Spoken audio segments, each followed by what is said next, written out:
Outer Orange. Yo, and welcome! I'm here with my ham and egg bagel, my coffee, and we are here to start Peels! Welcome back. It is officially the end of June, which means it's June Peels time.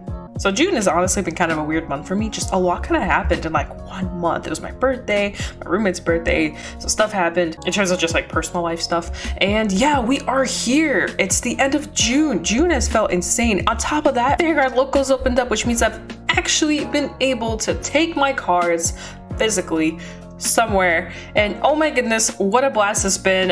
Shout out to my locals. It's been, last Saturday was like super fun, so just kind of wanted to let that be known. You guys rock. But anyway, we are here to talk about what I've been doing outside of card games, so let's get on into it. To start off with, I've been on a huge manga binge. Like, it's been kind of crazy. I've just been buying manga. I don't know what's, I stopped. I took a break after getting like 15 volumes of things, and actually it's more, it's like 20, but anyway, so I picked up a lot of manga, but the ones I read, we're going to discuss today. So I read this one called Primitive Boyfriend. I was at Barnes & Noble, needed to get some weekly food shopping done, and for some reason I had this craving to just have like some time to myself. So I went to Barnes & Noble and I got Primitive Boyfriend. I saw this cover and I was just like, yeah, I gotta buy this. I'm buying it. And my goodness, it's really cute. It's definitely not like, you know, like the best manga. It's 3 volumes, by the way. It's not the best out there. It's not like a 10 out of 10, but it's cute. If you just need like a fixer-upper, like something to just kind of get you through an evening, and it's adorable. I don't want to give it away, as like the cover is definitely misleading to like how the story actually, you know, kind of takes a toll. So I'm not going to give away too much,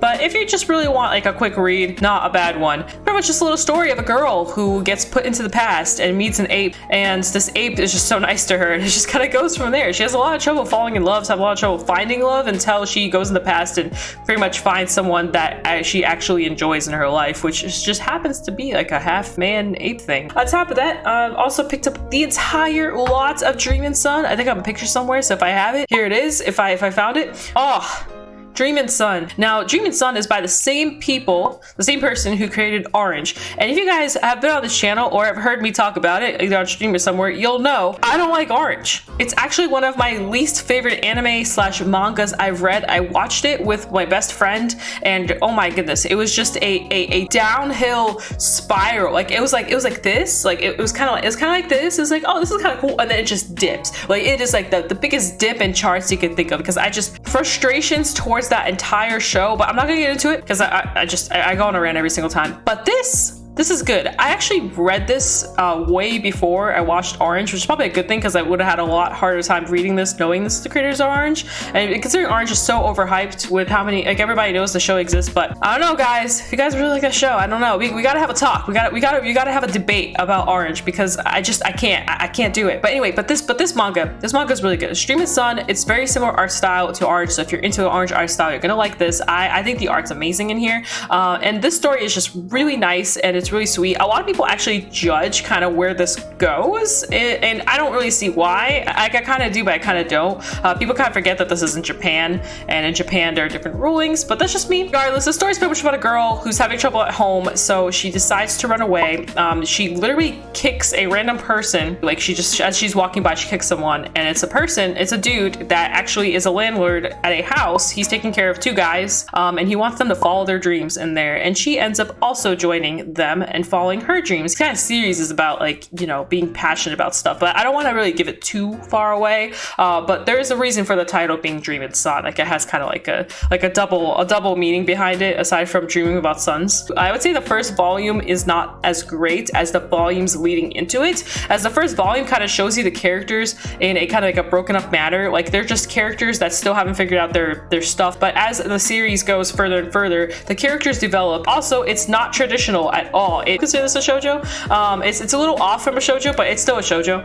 But this manga in particular really takes the shoujo thing and just really kind of flips it on you. But yeah, I recommend this. This one's a good one. So if you really just want to get into a really good manga that really hits home in both like realistically and like shoujo and romance and comedy, this one kind of has it all. So I've also been on a like DMC binge, you can call it. I finally played Devil May Cry 5. I've had this game for like like 2 birthdays now. Graphics and story and comedy are like a 10 out of 10 in this. Like, it is just so freaking hilarious. And I'm sure you guys have probably maybe seen memes or some weird stuff out there, like weird out of context things from this game. This game is really funny. I, as a long-term Devil May Cry player, I like this. I didn't love it as much as I loved other Devil May Cry games. Is that weird to say? And my biggest issue is actually Nero. As weird as it sounds, if you guys know Nero is actually the character right here. I love him as a character. I love everything about him. I like how the ending went and everything. It was just really good. I just didn't enjoy playing as him, and I had this issue in the 4th one too. So maybe it's just a me thing. I didn't like him too much in 4. I didn't like him too much in here in terms of play style. However, Dante and V, that was really fun. I really enjoyed playing Dante, really enjoyed playing V. I love the bosses. Just everything else about the game I really liked. So like, it's just me. I like the game. I just have a weird feeling towards Nero. I didn't really like the whole your arm explodes, then you have to get a new one, or you gotta be careful, or you accidentally hit the button that explodes the arm and then you don't have an arm anymore, and then you go into a boss fight armless. And maybe it's just me. I don't know. I don't really like the fact that you can't cycle through your arm. I hate the fact that you kind of have to explode it to do something else, though it is creative, but it's just not for me. Because of this, me and my roommate have been playing this because he's never seen any of the Devil May Cry games or any of the games like Devil May Cry, so I actually went back and also played Bayonetta. This is the second one, but there's actually a first one in here too. So I went back and played Bayonetta 1. We went through the whole game. I think like a week ago we finally finished it. And yeah, if you guys don't know Bayonetta is great. I think this actually started because of E3. Thank you, E3, for not announcing, or Nintendo whatever. Thank you guys for not announcing Bayonetta 3. It's fine. We're not hurting. We're fine.